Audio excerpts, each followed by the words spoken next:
Welcome to the Explainer. Today, we're going to crack open the black box and see how modern robots are actually learning to see, think, and navigate our world completely on their own. All right, so here's the game plan. We're going to start with the huge leap forward robotics has taken, then we'll peek inside the learning machine itself. After that, we'll see how robots perceive and act, learn through trial and error, and how this is all being put to work right now, before finally looking at what's next. So first up, let's really get a handle on the fundamental change that's happening. This is a massive shift, moving robots from these rigid, pre-programmed machines to becoming truly adaptive learners. And this slide just lays it out perfectly. For decades, robots were basically stuck in cages on a factory floor, following a super precise script. If one single part was a millimeter out of place, the whole system would just grind to a halt. But now, we've gone from telling robots exactly what to do, step by step, to just showing them what the goal is and letting them figure out the best way to get there, even in our messy, chaotic world. Now, this giant leap didn't just happen overnight. It was really a perfect storm of three key things all coming together at the right time. First, a literal explosion of data to learn from. Second, the raw, brute force computational power from modern GPUs. And third, constant, brilliant innovation in the learning algorithms themselves. So, how does a machine actually learn? To understand that, we have to get under the hood and look at the engine driving this whole revolution, the artificial neural network. It's a concept that's, believe it or not, inspired by our very own brains. And it all starts with this simple little thing, the artificial neuron. The best way to think of it is like a tiny decision maker or a gatekeeper. It takes in a bunch of information, weighs how important each piece is based on past experience, and then it makes a simple call. Do I fire and pass the signal on, or not? Okay, now imagine millions or even billions of these little neurons all organized into layers. The first layer just takes in the raw data, pixels from a camera, that kind of thing. That data then flows through all these hidden layers, and this is where the real magic happens.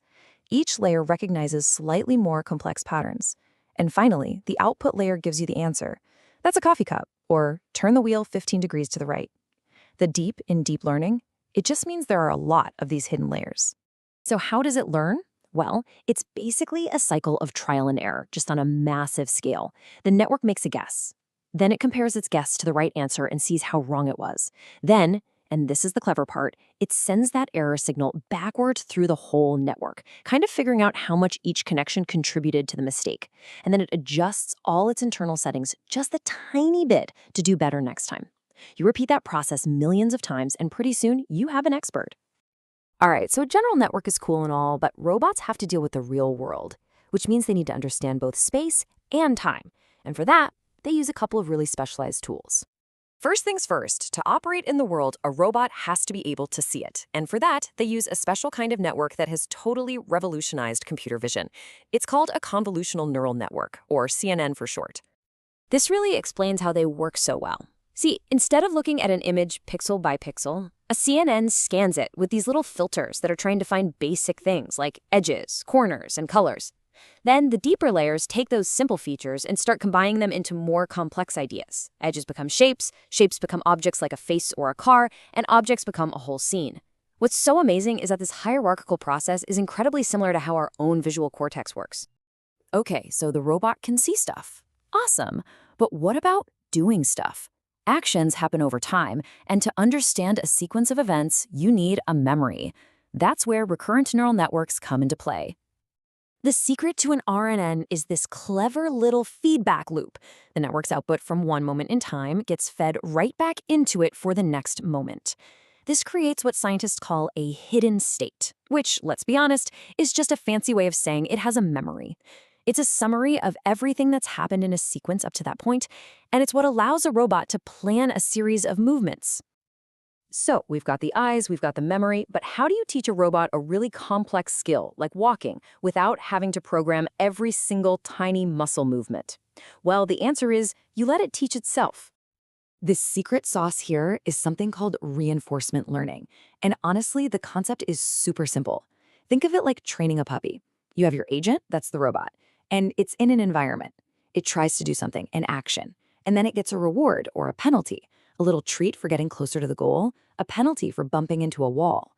The robot's one and only job is to figure out a strategy or a policy that gets it the most possible reward over time. And if you look at this table, you can actually see the story of how this field has evolved.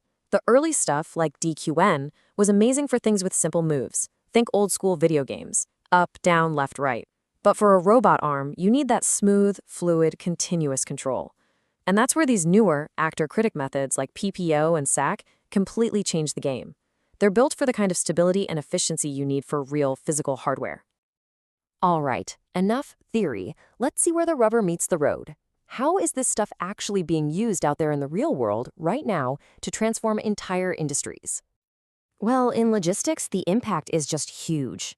Take the online glasses retailer Zenni Optical.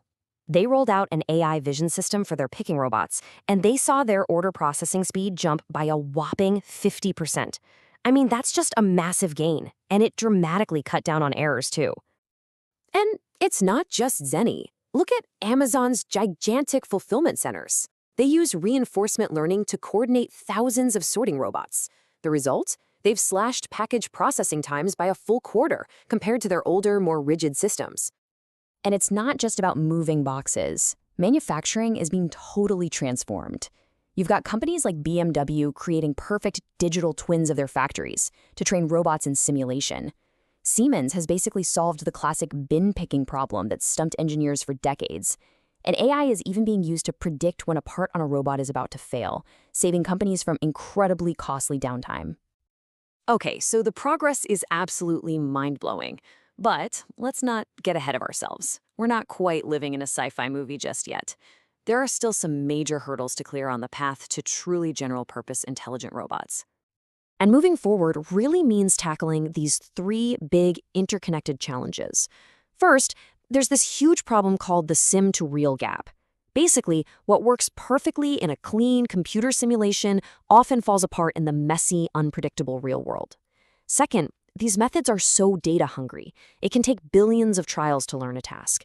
And finally, and this one is crucial, we have to figure out how to make these complex black box systems provably safe and reliable. But even with these big hurdles, the goalposts are actually moving. The Holy Grail is no longer just a robot that can do one thing really, really well. The new ambition is to build these massive general-purpose foundation models, a single AI that has a general understanding of the physical world, one that you can just ask in plain English to do pretty much any task you can think of. And that really brings us to the final thought.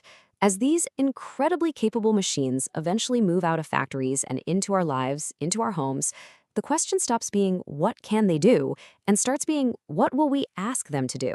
It really makes you think, doesn't it? What's the first thing you would want a robot like that to handle for you?